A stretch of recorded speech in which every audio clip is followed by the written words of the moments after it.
Where's the video from?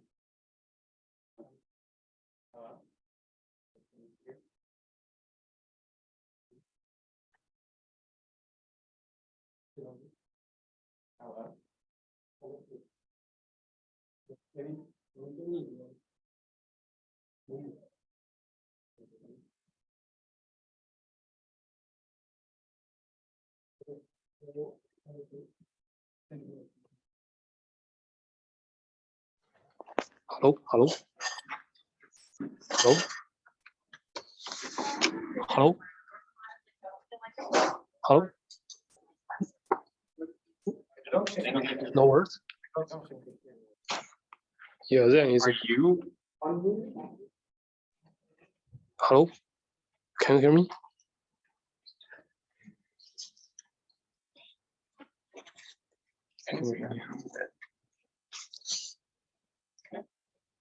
Maybe we need to increase the volume here.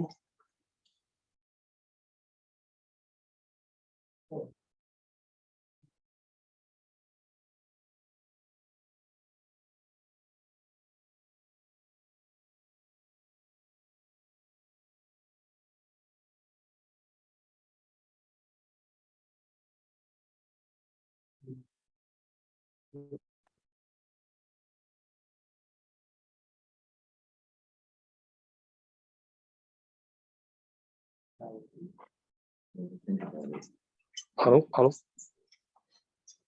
hello. But you can hear me? Yes.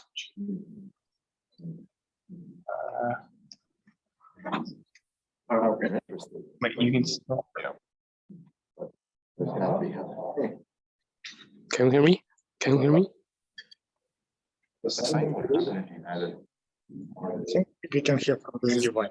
So, Can you hear me? Can you hear me? Yeah, I mean, you could just leave your phone.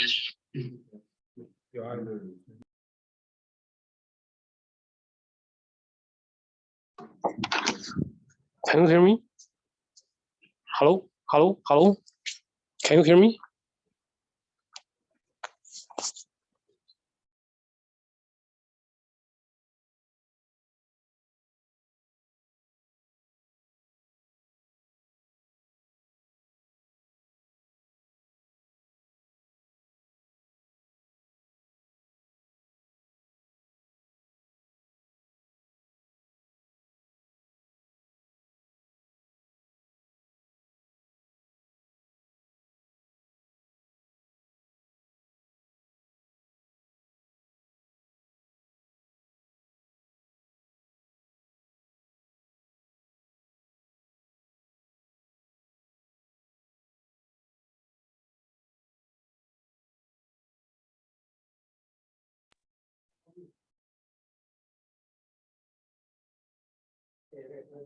So today we happy to have Seth Koren, who visited the PhD Santa Barbara, now he's postdoc at the University of Chicago, and today he's going to talk us a lot about generalized symmetries and how to make them work for particle physics. Great.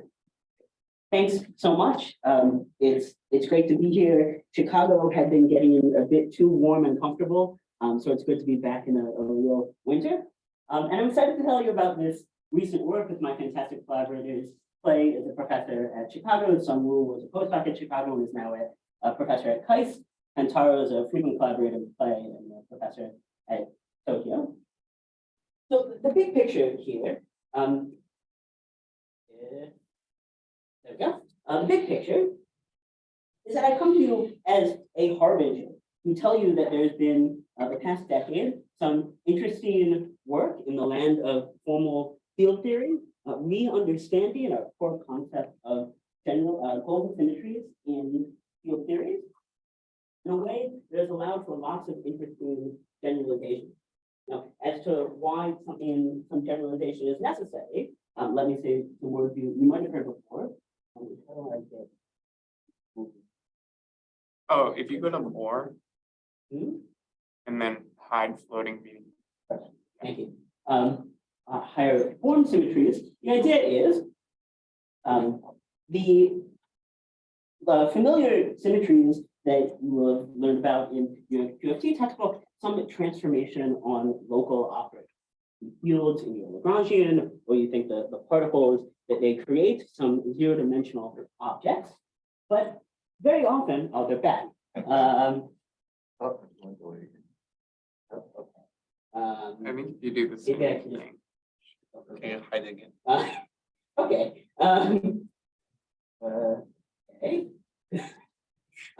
But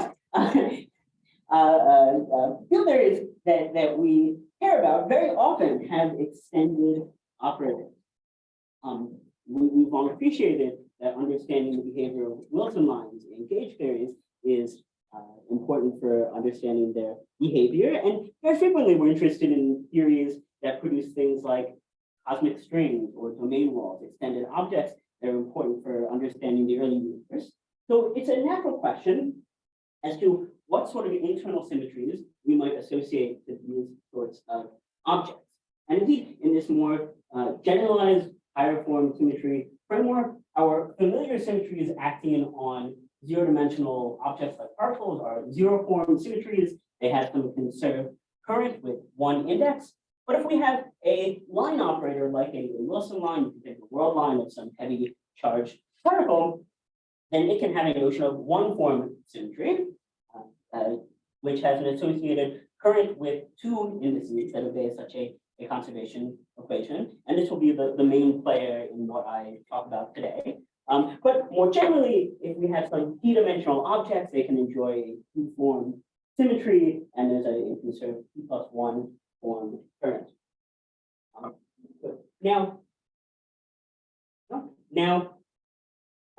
These last years, generalized global symmetries, higher form symmetries have seen a lot of interesting things from the formal field theorists, but formal field theorists talk about a lot of things, and they're interesting in their own right. But most of the time, we know that as particle physicists, we don't really have to care.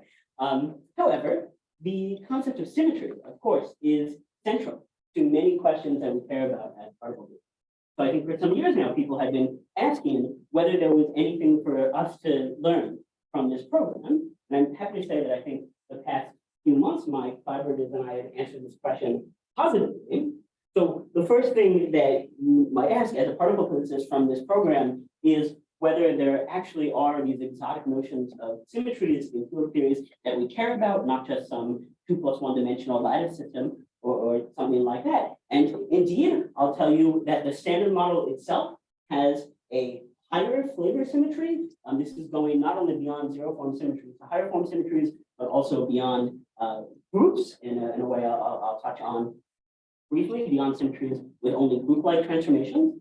And furthermore, when you gauge an additional U1, when you have a Z prime model, there are frequently non-invertible. But sorry, I have a quick, what do you mean by standard model here? Because to have these higher form symmetries, you've got to add in these membranes, right? Good. So the So standard, are you going to enlarge the standard model with some? no, I really mean the standard model. In fact, well, I'll get to it, but the standard model has this U1 factor of hypercharge, and we don't have monopoles.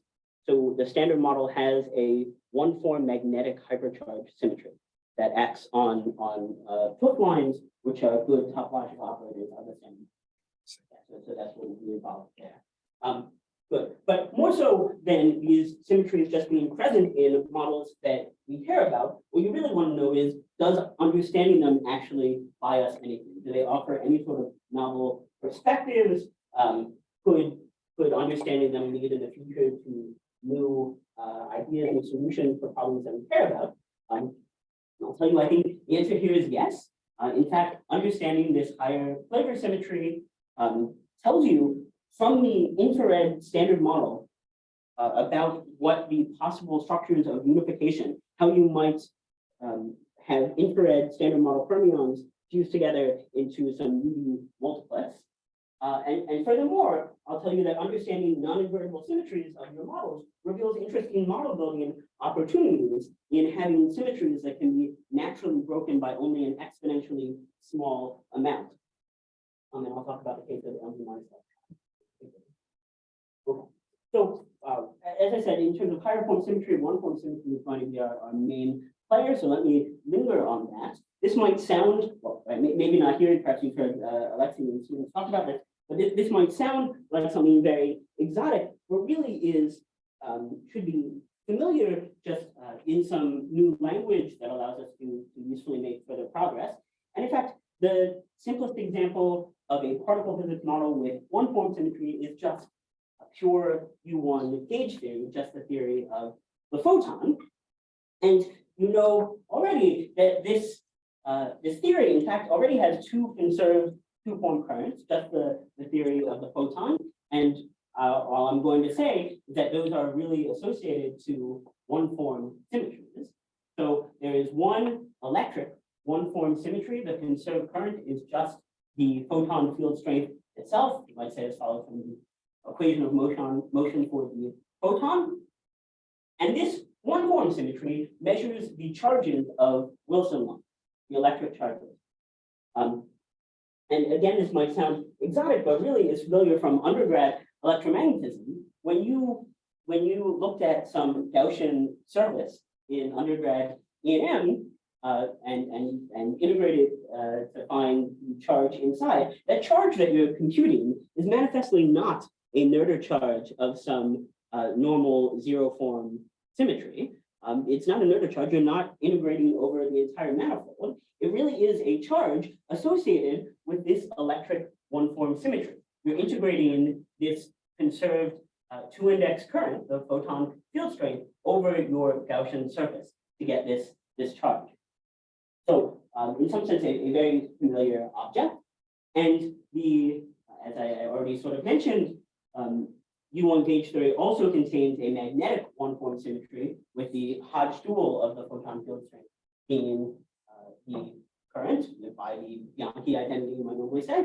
And this magnetic one-form symmetry, exactly analogously to the electric one, measures the charge of Topf of magnetically charged particles. Now, so I told you about some novel idea of symmetry, and you should, the natural question is to ask about breaking this symmetry. And there's immediately a sort of a puzzle. There's a novel feature, which is that these one-form symmetries act on extended objects. So by definition, there are no local charge operators that you could add to your Lagrangian to explicitly break these symmetries.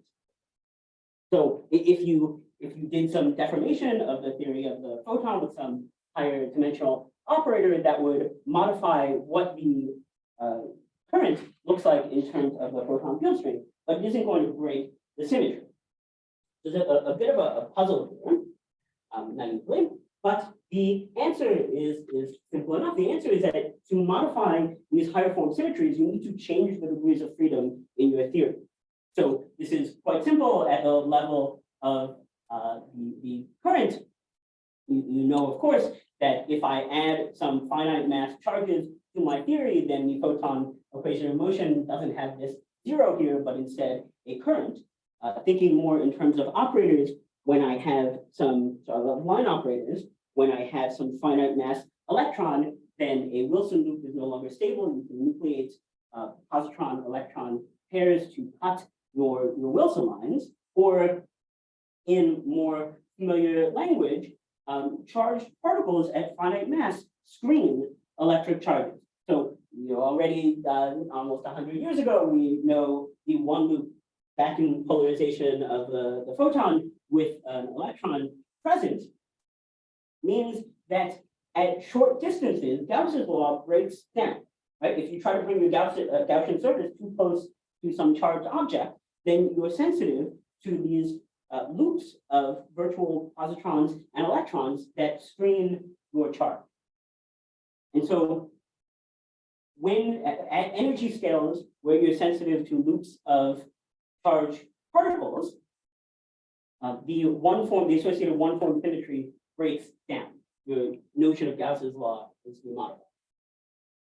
Okay? Yes, please. Yeah, so could you show me like what's the symmetry transformation like on the Wilson line, like these in this example? Good. The symmetry transformation,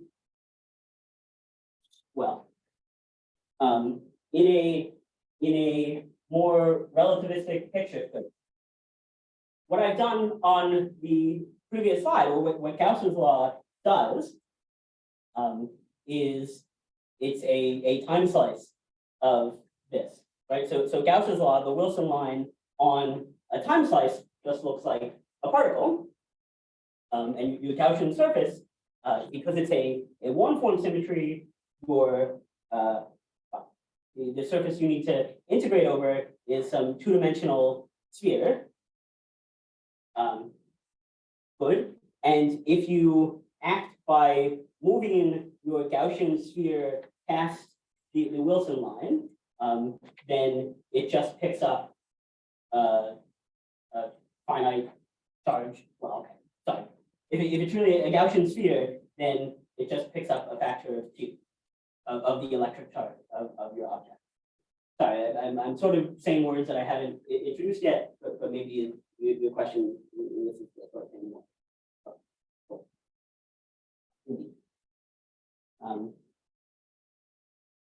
Great.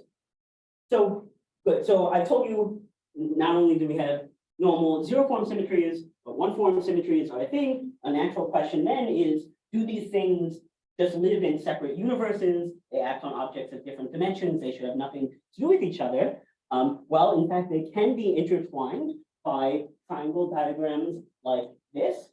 And in fact, this is the part of where the particle physics is going to come from that we're going to get out of this. So I'm going to talk about 2 different ways that zero and one-form symmetries can be intertwined by different triangle diagrams. In some other telling of this talk, maybe the main or a main message could be that I'm caring about some of these triangle diagrams that you could always have computed, but now that we have this language of generalized global symmetries, we can understand better that there really is physics to extract from them. Okay. So first, this case of 2 global legs and 1 gauge leg. So the gauge leg has to be 1. So there's this great paper from Clay and collaborators from 2018, where they show that when you have such a triangle, your zero-form symmetries. Interesting. Okay.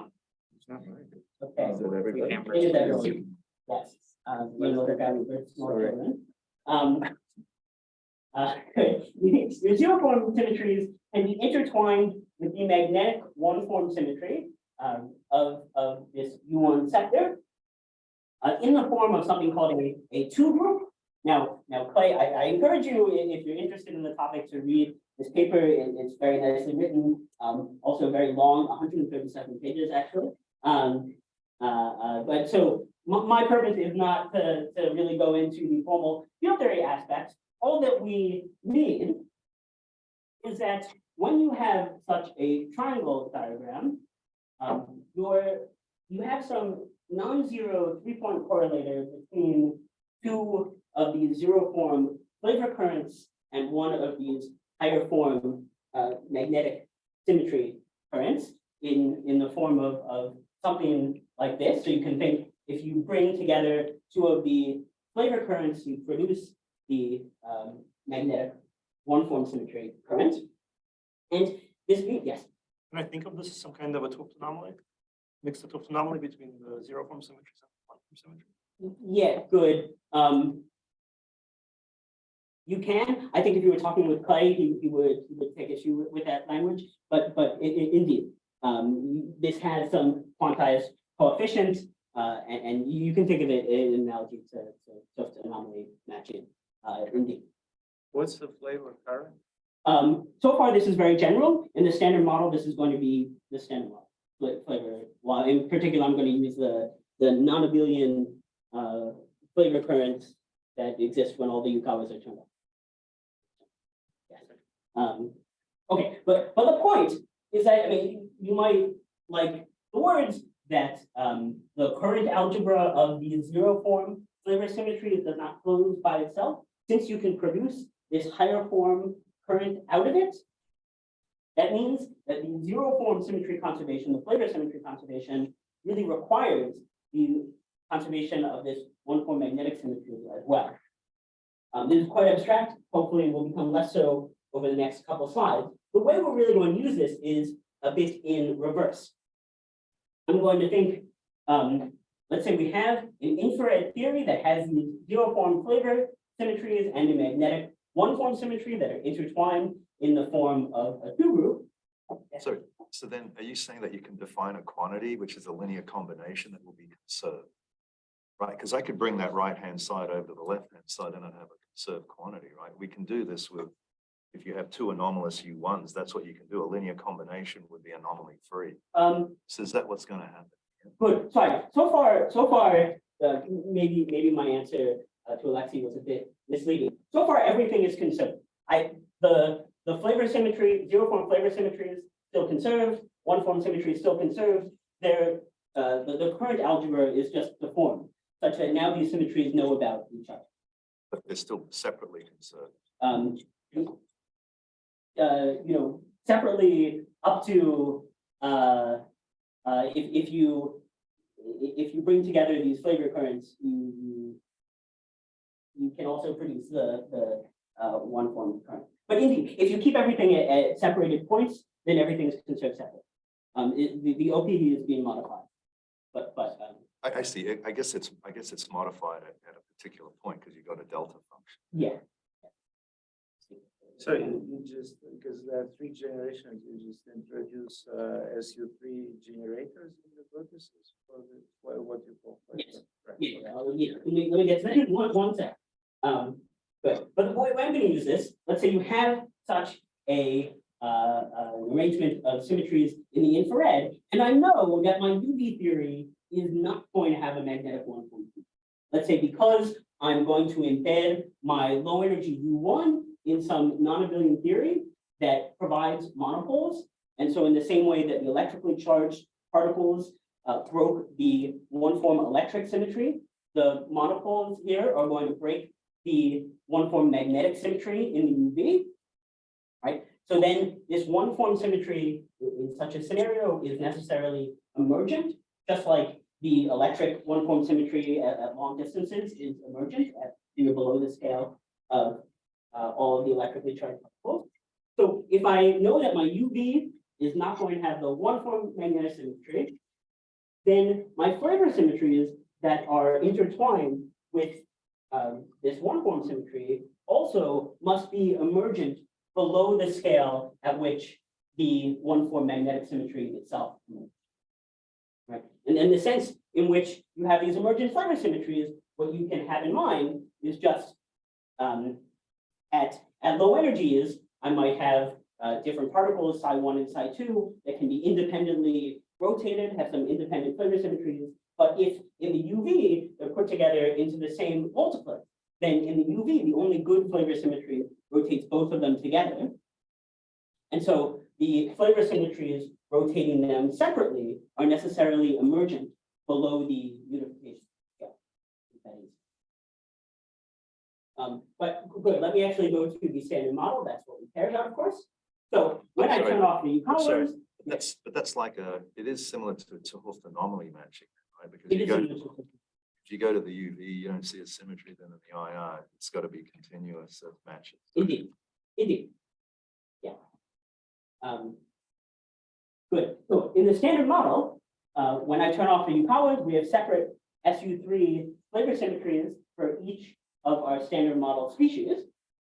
And as I already mentioned, so we have U1 hypercharge, we have hypercharged particles, so the electric one-form symmetry of hypercharge is broken, but we don't have monopoles.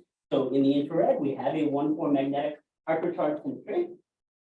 And you can go and compute these, I mean, you could always have computed these diagrams and find that for a flavor symmetry acting only on any of the particular species of fermions that we have, these triangles are non-zero for each of them.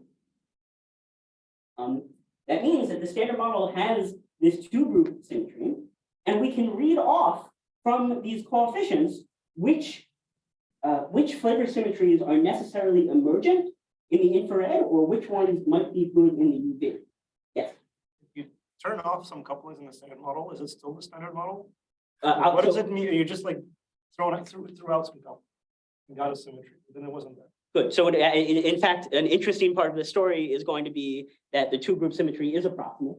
And I think this is going to be the As a non-professional particle phenomenologist, I thought some Yukawas were small and some probably aren't. Indeed. Yeah. That's what I'm getting at from this. It's my dimly remembered grad It's school like days. it's like isospin, it's still gonna be useful, yes. as long as For the it's weakly. small, for the small For the ones. small ones, that's small probably. No, no, sorry. So even, well, you'll see on the next few slides,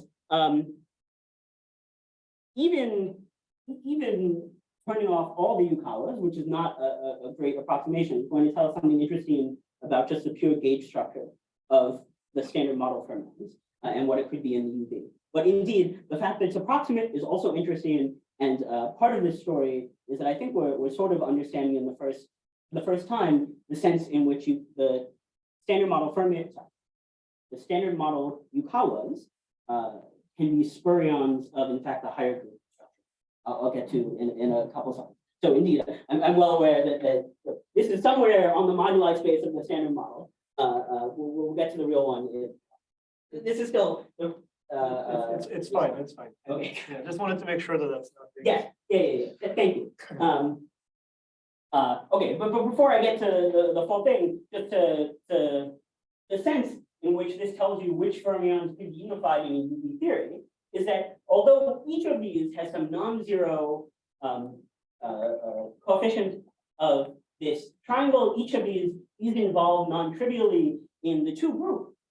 If you take particular linear combinations, for example, L has coefficient -6, D has coefficient +6. So if I look instead at the diagonal SU3 that acts both on the left-handed leptons and the right-handed down quarks, then the coefficients add up to 0. So that diagonal symmetry is not involved in the two group and could be a good symmetry of the UV. For example, realized in SU5 like this. But let me go over all of the possibilities. In fact, they're relatively few. You can just ask by enumerating which particular combination. Sorry, so you're saying you can rule out flipped SU5? Good. Flipped SU5 still has the magnetic one-form symmetry in the UV because you have the extra U1 factor. Right? I see. So, I mean, that's a good counterexample. Strictly, our results are going to be about the case where you've gotten rid of any Landau pole worries in the UV, where everything's in the non-abelian gauge there. Good question. Okay, but I can enumerate all of the possible combinations that aren't in this two group, all of the possible diagonal SU3s that aren't in this two group, and there aren't very many. I already told you none of the standard model fermions can stay just in sort of their own multiplet into the UV. They all are part of this two group. On the other end, if I put all 5, if I consider the entirely diagonal SU3 that acts on all of my fermions, then what I end up computing in this triangle with all of the species, you might recognize is just the U1Y gravity triangle here, because gravity likewise sums up over all of the species. And so this vanishes by consistency, which says I can have a good UV flavor symmetry that acts diagonally on everything. And that is, for example, realized in SO10, which puts everything together with the neutrino, the right-hand neutrino into 16. If I put the left-handed leptons and quarks in this triangle, then you may recognize I'm computing the U1Y SU2L squared anomaly, which vanishes by consistency and tells me that indeed I can have in the UV a theory where there's one flavor symmetry acting on the left-handed guys and one acting on the right-handed guys. And that's realized, for example, in Patty Salam, SU4 cross SU2 cross SU2, indeed puts left-handed guys in one and right-handed in another. Now, this arrangement isn't guaranteed by any such mixed anomaly cancellation, but you can have L and D together and separately UEQ. This is SU5. And indeed, you might have always asked, why was this the down part and not the up? And this is an answer just from the infrared about which possible UV completions, how things might unify. And furthermore, good. And I mean, you could have always answered this question by going to SU5 and understanding the group theory and seeing that this is the way it had to be. But we can understand this from the infrared and don't have to learn any SU5 group theory. And furthermore, furthermore, this is much more general, right? If you go to SU7 or SU17, you only have these possibilities still.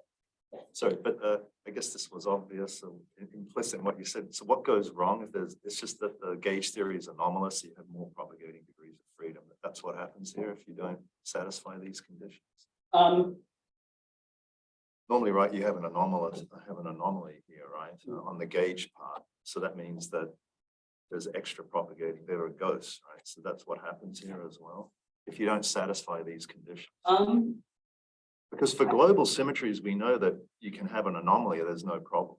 But here you're gauging part of it. It's less that something goes wrong and more so that, you know, if you start out in the UV, you write down any theory in the UV that's going to land on the standard model, and you'll just find that it obeys these conditions.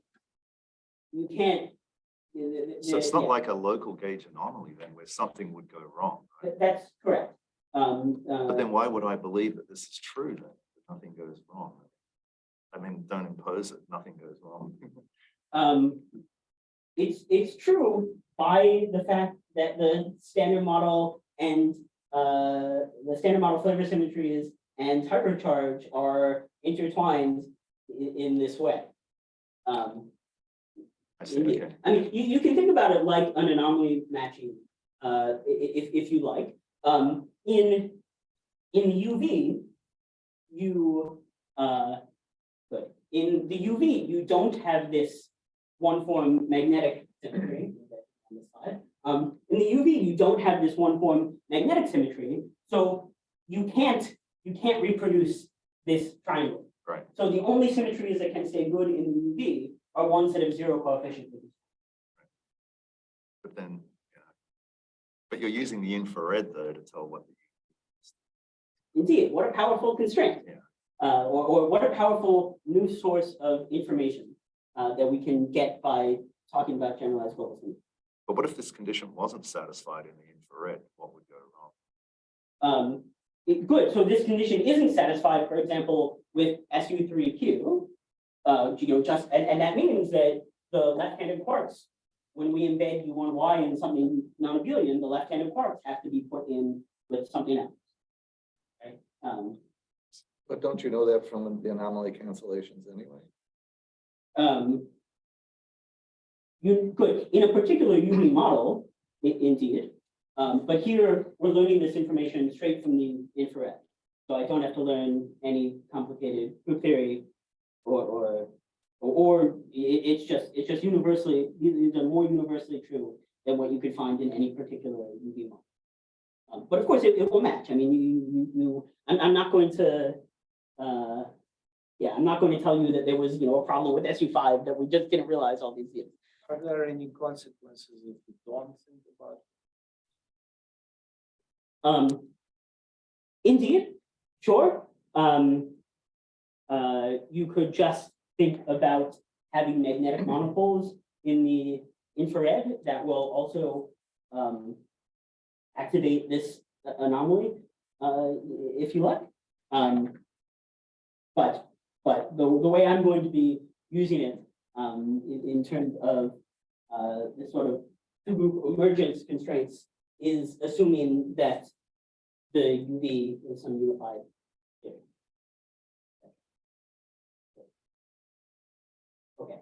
So the last thing I wanted to say here, I've gone over these. There is, if you put, there is one more possibility. If you put all of the colored particles in this loop, then you're just computing the hypercharged SU3 squared anomaly. And so this vanishes by consistency as well, which guarantees that you can have a scenario where the leptons are unified into one multiplet and the quarks separately into another, somehow, even though we only have these four possibilities at 0 Yukawa, and somehow I don't know of a gut theory that actually bears out this last possibility, and have been unable to construct one myself. So perhaps an interesting model building target to find a grand unified theory that actually bears out that structure of multiplets, or it would be interesting to understand some other symmetry reason why that's not possible. How many groups did you try? Yeah, Did a you try bunch. did you try the exceptional? I did. I don't think the exceptional ones are the right. What seemed most promising was some sort of product group unification. But indeed, I did not live through sort of the last time. What do I say? Indeed, there has been some industry of constructing exotic guts that I have not been part of. So I will not claim that I've exhausted the possibility. In that possibility, up and down Yukawa matrices would necessarily be the result of the break. Indeed. Right. And this gets to my next point, which comes back to one question. So I don't know of this gut, but I know of something quite related, and maybe you have in mind what I'm about to say. There is this interesting product group unification, trinification. You keep SU3 color by itself, and you have SU3 cubed. And this puts the leptons in their own multiplet, like we wanted, but it splits the quarks into one multiplet for the left-handed quarks with a new friend, an extra down quark, and one multiplet for the right-handed guys with the vector-like partner of that down quark. And this seems like an illegal pattern of unification. It wasn't listed on my table before. So what's going on? Well, unification is a unification, a UV theory, that only works because the standard model symmetries are approximate.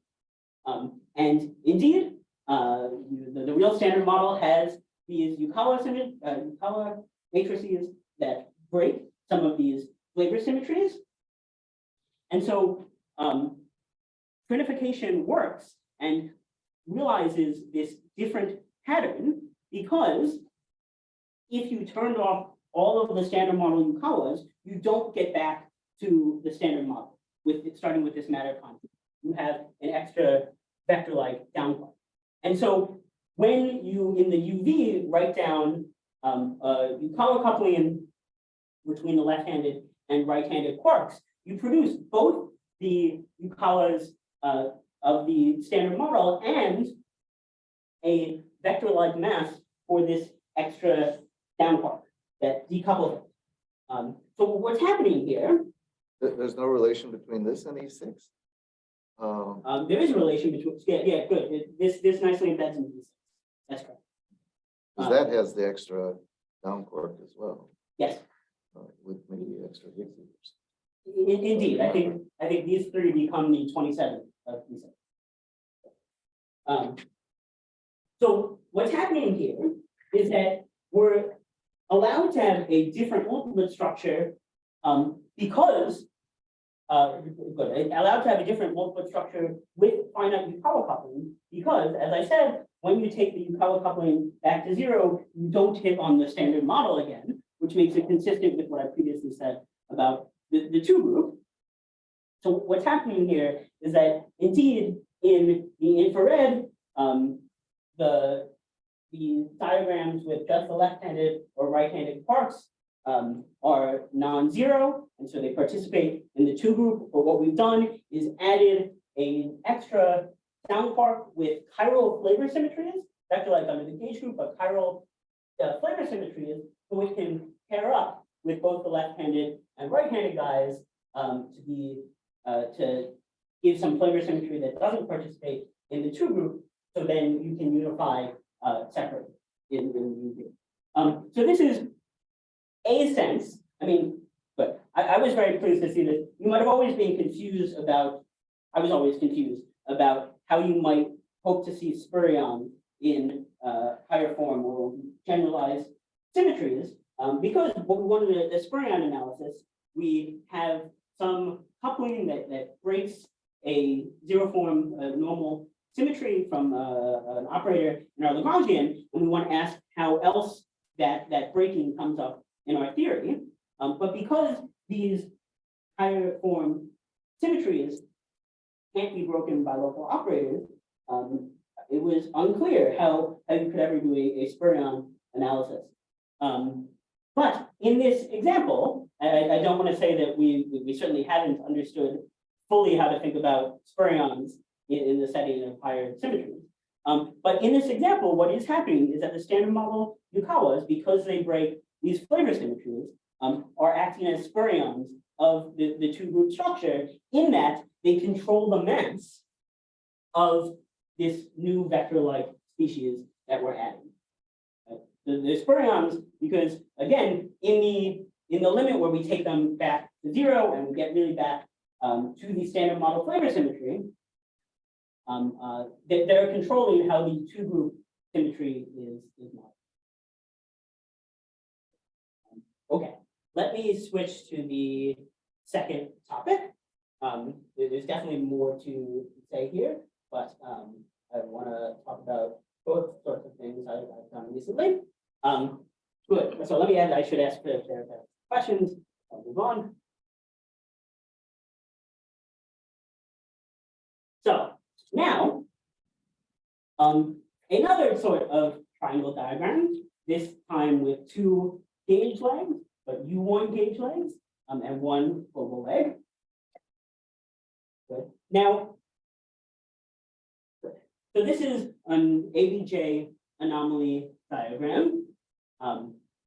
And as is familiar, this modifies current conservation rather than this zero, having the conserved U1 current. Now we have some F tilde term on the right. Now, in the case where the gauge group is SUN, we say very clearly there is an ABJ anomaly that breaks the U1 global symmetry down to some discrete CK subgroup, and there are instantons that dynamically violate this U1 by K units. You really are broken down from U1 to ZK. But there's always somewhat of a confusion about the case where instead the gauge group is U1.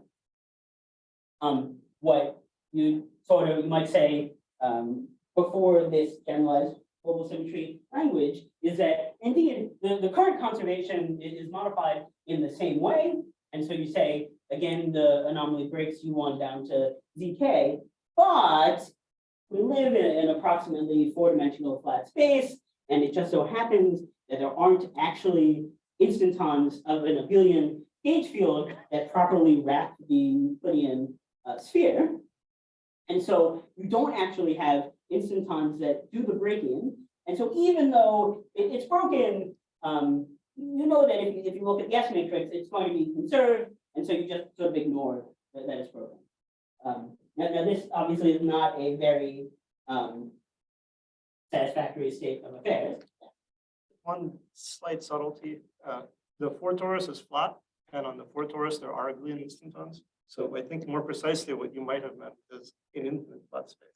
Yes, yeah, sure. Sorry, we're really, I mean, topologically trivial for mention. Yeah, sure. Thank you. And on a torus, you do see the break. Yes, Very obvious. Always there. But as you take the limit, indeed. Yeah. Good. Right. So, okay. So in modern language, in this language of generalized global symmetry, our understanding is instead going to be that indeed U1 is broken down to ZK at the level of normal invertible symmetries, but the broken generators, or the broken transformations aren't really broken, but instead are converted into some non-invertible symmetry. Now, this would be easier to go through if I tried at the beginning to really give you the full language of generalized global symmetries. Let me quickly try to just give you enough to get in terms of the more formal language to get a sense of what's going on. But really we won't need this for the application. But the point, the strategy is going to be to give up thinking about a conserved current, because there manifestly isn't one, and instead just look for exponentiated charges.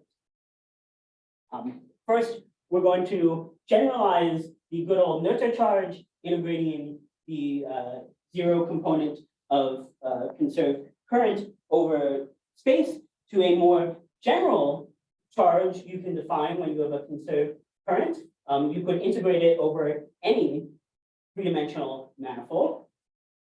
And that's a nice charge operator. When you integrate it over a three-dimensional manifold, then you can surround a point in space-time, either in or out of your sphere. And this acts in the analog of, well, this is sort of what I was getting at before in response to the question.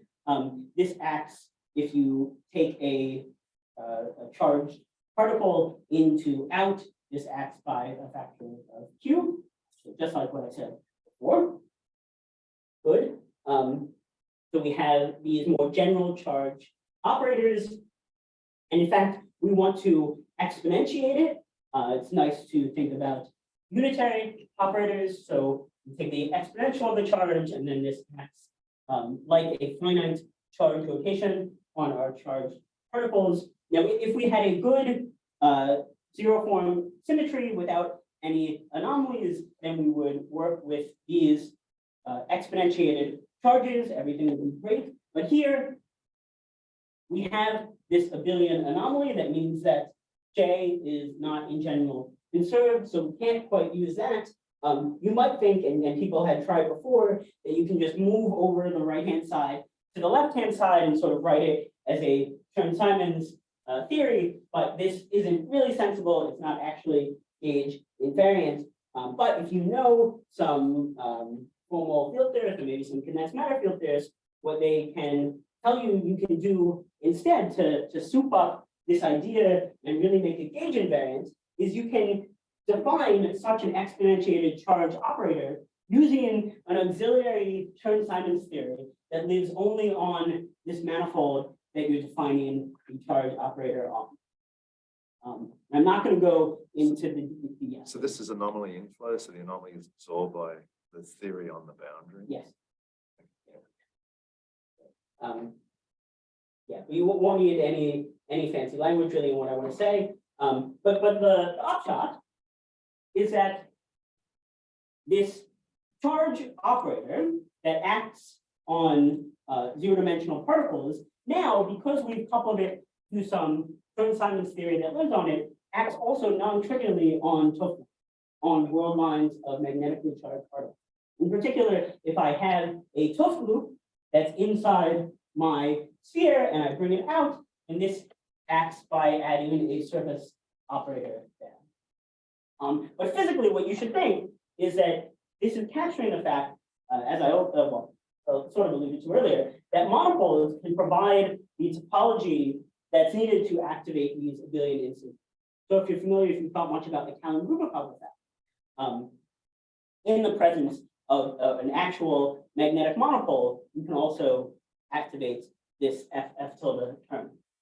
But the cost, and this is really just to explain the name, the cost is that we have these charge operators, they act as good generalized global symmetries, but they're no longer invertible because they act also on these TOF lines. If you try to rotate by some angle and then introduce the operator that rotates the other way, indeed that works fine at the level of local operators. It continues to act like an invertible symmetry, and so that explains, in a more technical way why things like the S matrix aren't affected. But in general, these operators no longer have inverse, and you get some operators that act on the magnetic monopoles in your theory. But don't worry if the details are a bit hazy, that's fine. The takeaway is that again, we have a zero form symmetry that is non-trivially intertwined with this one form magnetic symmetry. And now, if I again think about introducing in a UV theory that has monopoles, I can think, well, heuristically at least, quite generally about how introducing the monopoles, which dynamically breaks the one form magnetic symmetry, is going to feed into breaking of the zero form symmetry. If I'm thinking about a weakly coupled UV completion, such as the monopoles have a mass that's some Higgsine scale divided by gauge coupling, whereas I have a cutoff given by the W boson masses, which are the gauge coupling times the Higgsine scale.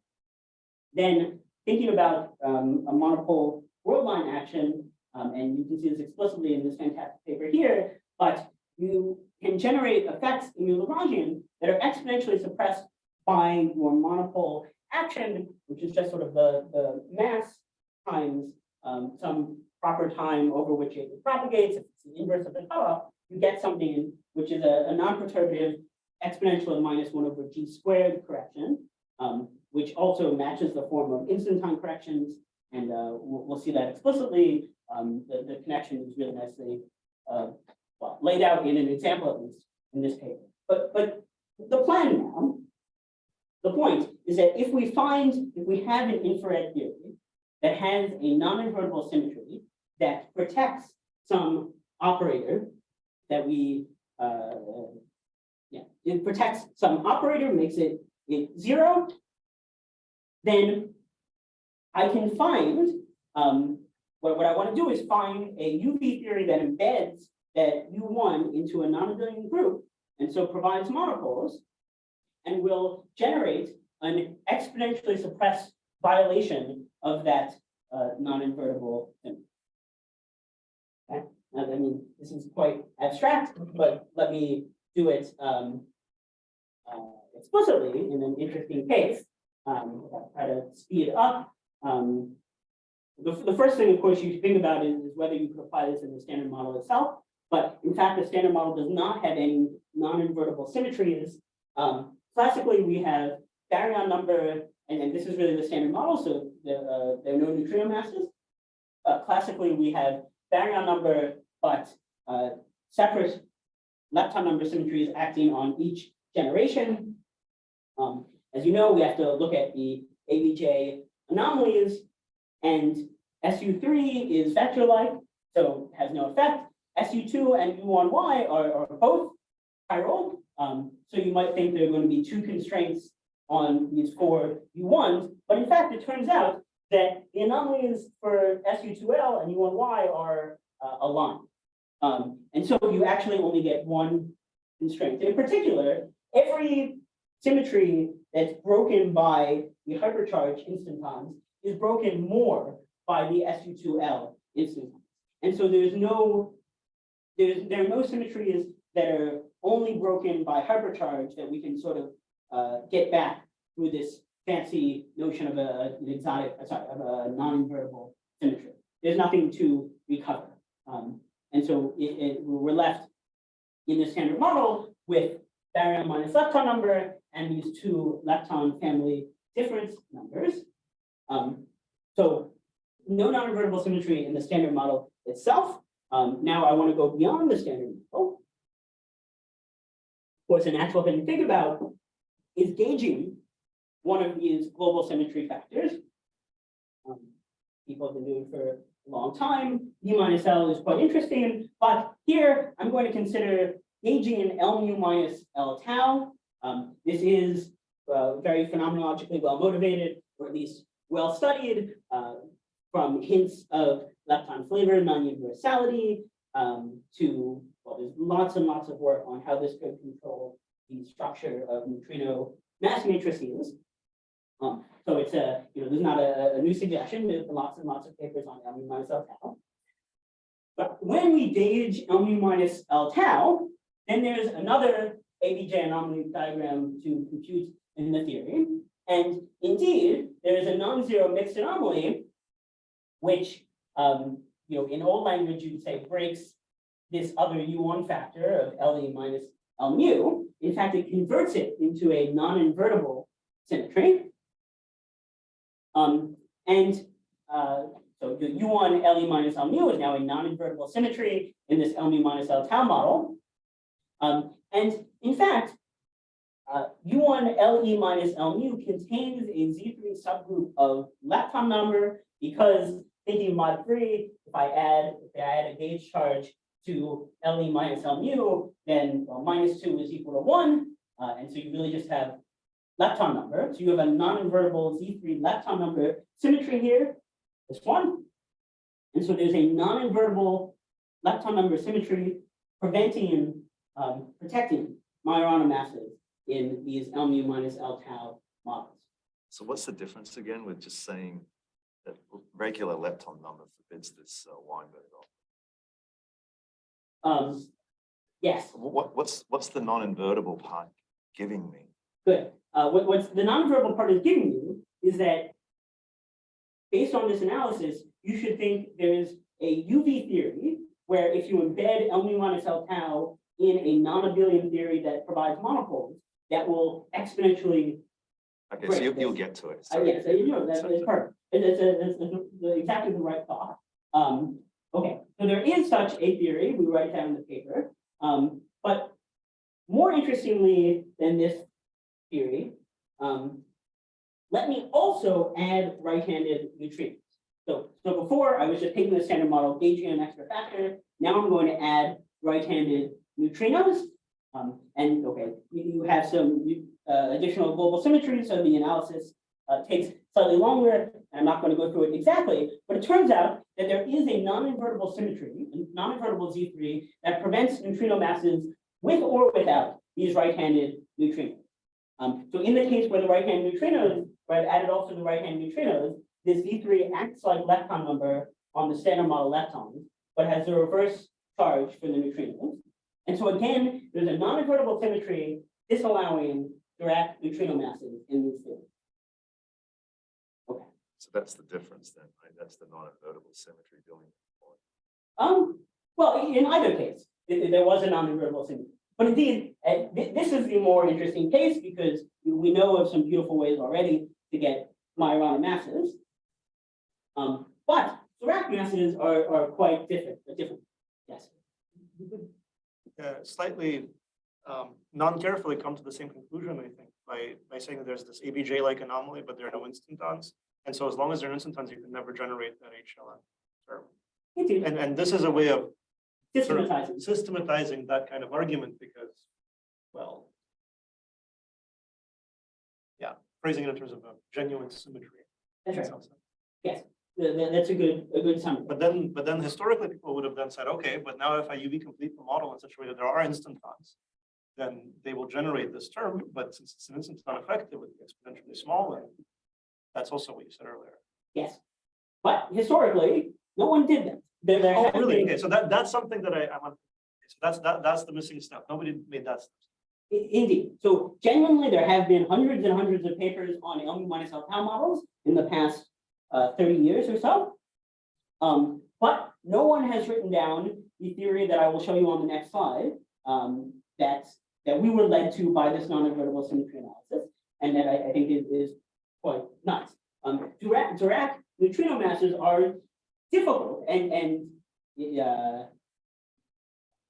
most theorists would tell you that it's probably Majorana masses because we don't really have many good ways of generating Dirac masses. You need to explain why the neutral lepton Yukawa is something like 10 to the 11 times smaller than the charged lepton Yukawa.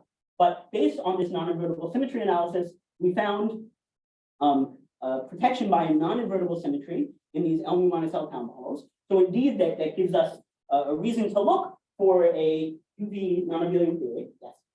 But I think there's a subtlety here. I mean, normally the argument is that it's the charged lepton masses that have a hierarchy of like 10 to the -6, but then the neutrinos have an extra hierarchy, right? That's the seesaw. So are you going to be able to explain that extra suppression using this method?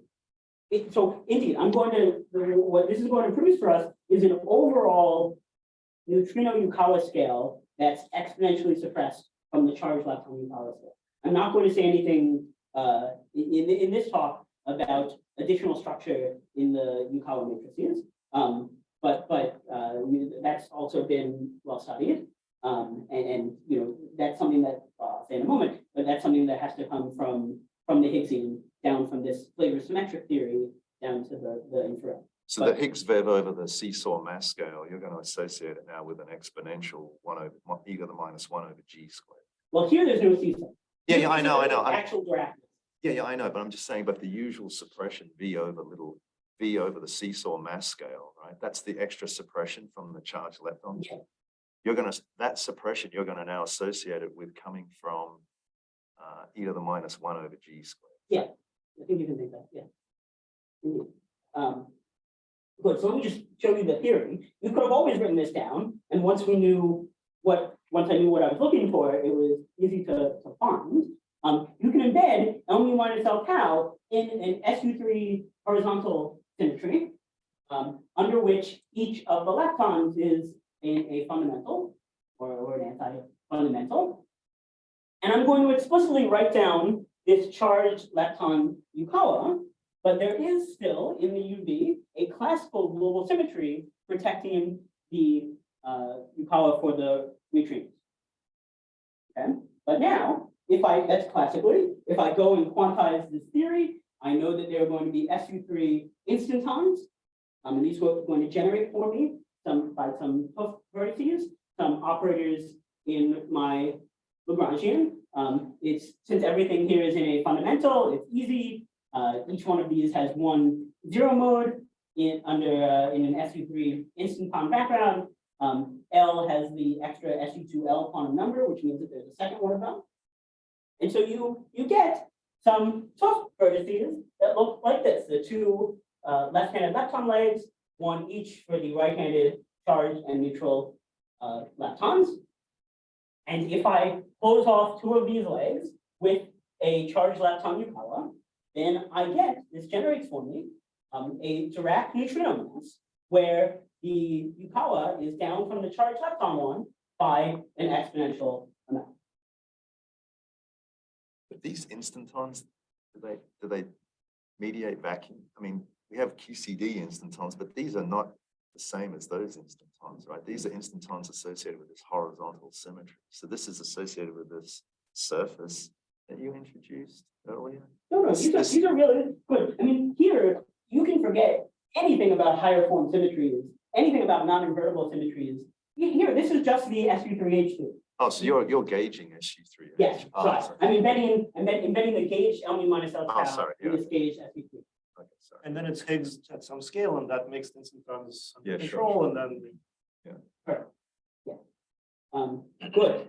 And so this is such an economical way of getting neutrino masses, especially compared to the many hoops people usually have to go through to get Dirac masses of the right size. That you can think, if I go to the LHC, if this year at the LHC we discover this Z prime of LMU minus L tau, or maybe in 10 years at a muon collider or something, and I measure its mass, so the range of this new force and the gauge coupling, the strength of this new force, then good. Well, these instantons, as was mentioned, are generated at the Higgsine scale of SU3H down to LMU minus L tau, but I know what leptons are in my theory. I know the beta function in between these two scales, so I can run down this operator from the SU3 breaking scale down to where I discover the Z prime at the LHC, and I find a neutrino mass, again exponentially suppressed from the charged lepton mass, and now with some power law suppression from the running between these two scales. Or said opposite, said sort of inversely, if I discover a Z prime at the LHC, this theory is so simple that it predicts for me the scale at which U1 LMU minus L tau itself emerged from some non-abelian symmetry. It's a bit silly to plot a straight line, But if I were to find a TV scale V prime with a gauge coupling of gauge, 1/20, then it would tell me that something like 100 TV, I should have that emerge from an SU3H gauge theory. And as was sort of mentioned, so here, the masses I've generated, the overall mass scale from these horizontal instantons, which preserve the horizontal symmetry. So I've just generated the overall scale. As is familiar from sort of horizontal models in general, to get the actual different masses and mixing angles, you need to use the Higgses that you get that implement this breaking from SU3 down to 1 down to nothing. In fact, Jim Klein, for entirely orthogonal reasons, studied a similar, well, also this SU3H gauge theory last year, although in a very different region of parameter space. But as an example of how you can get out the right masses and such from this sort of theory. Okay, I'm a little over time. So let me conclude. Models that you care about as a particle physicist have these exotic notions of symmetries, and I think it's worth understanding them. But generally, you learn more about the UV than you might expect from understanding just some regular symmetry in your theory, because modifying them, violating them, requires the addition of new degrees of freedom. And I think really this is just the start. This is a huge program on the formal side of generalized global symmetries. We're only now beginning to actually understand implications for particle physics. So, well, I look forward to exploring further what else we have to learn from these subtler notions of symmetries. And then thank you for your time.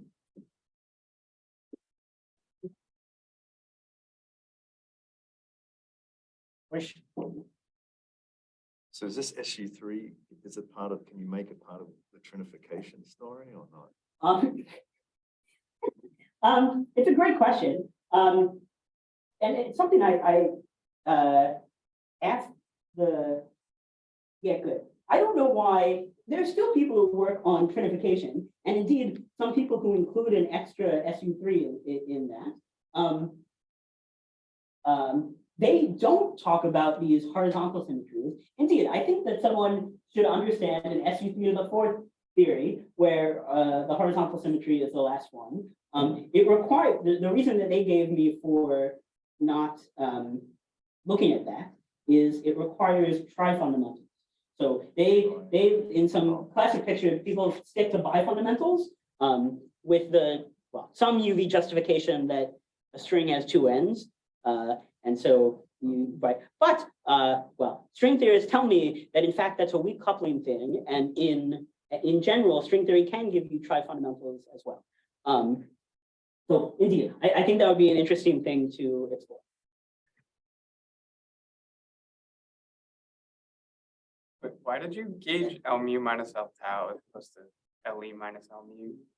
Good. So you could do the exact same story with LE minus L mu. This is purely for phenomenological reasons. Oh, it's just less constrained. It's because if you do it this way, and you have like the simplest rating of that symmetry, the mu tau neutrino mixing comes out as maximal, right? So That's true. kind of it's there is this drive-by maximum approximate to mixing in the neutrino sector, and at least one angle comes out. So that's why the neutrino people love it. It's also true that It doesn't have to be gauged; it can be global. That's true. But then you can take all these neutrino papers and gauge them and get this extra prediction. Sure, Indeed. but we were gauging it, but we were thinking, okay, we have to introduce a set of various different Higgses. You can have like a Higgs carrying a charge to like extra Higgs, right? Of all mu minus tau. Then you can make a Marana mass, and so on and so forth. So there's a statement is that SU3 horizontal is more economical. Here's a the tiny mass is for new tau or new mu. So far, all I've done is generate the flavor symmetric mass. So given what I've written so far, it would be all three neutrinos at that scale. That's obviously not correct. I haven't.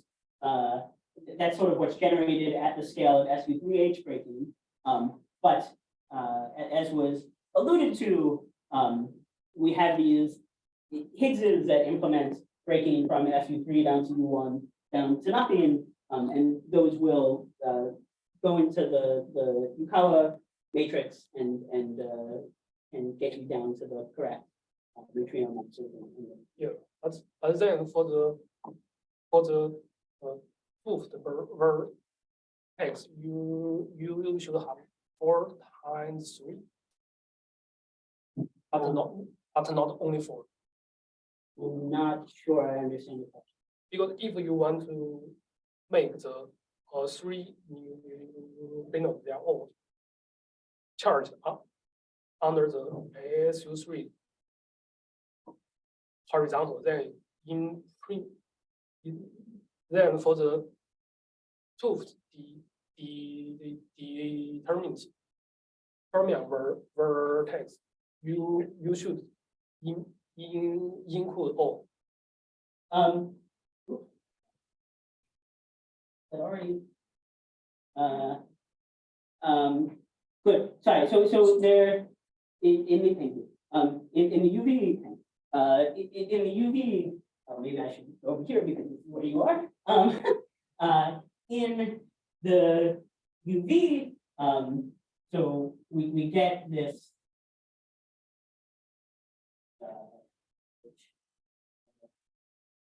So there are these SU3H instantons, right? L here is a vector. Same with N. Covector. And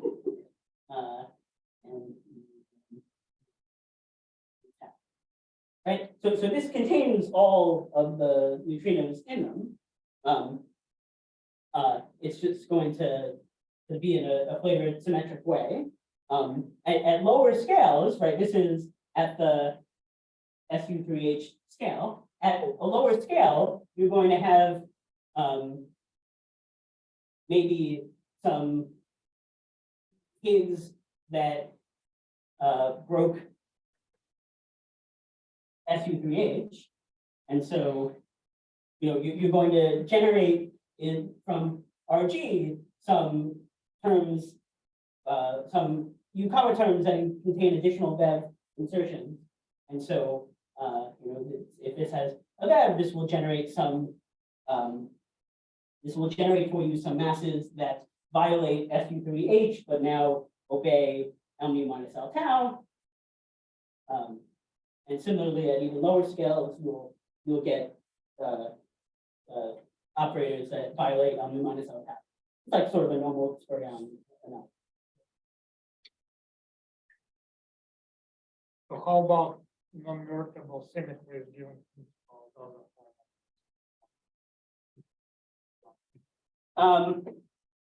It would be great. Yeah, no, it indeed. We're certainly thinking about what else these can be used for. I think there are a variety of other applications that we're thinking about. I don't have any brilliant ideas about the hierarchy problem from this approach yet. Of course, that would be if there's some exotic notion of symmetry under which H squared could actually be charged, that would be the mother lode in terms of generalized global symmetry. But I don't have any such ideas yet. Yeah, let's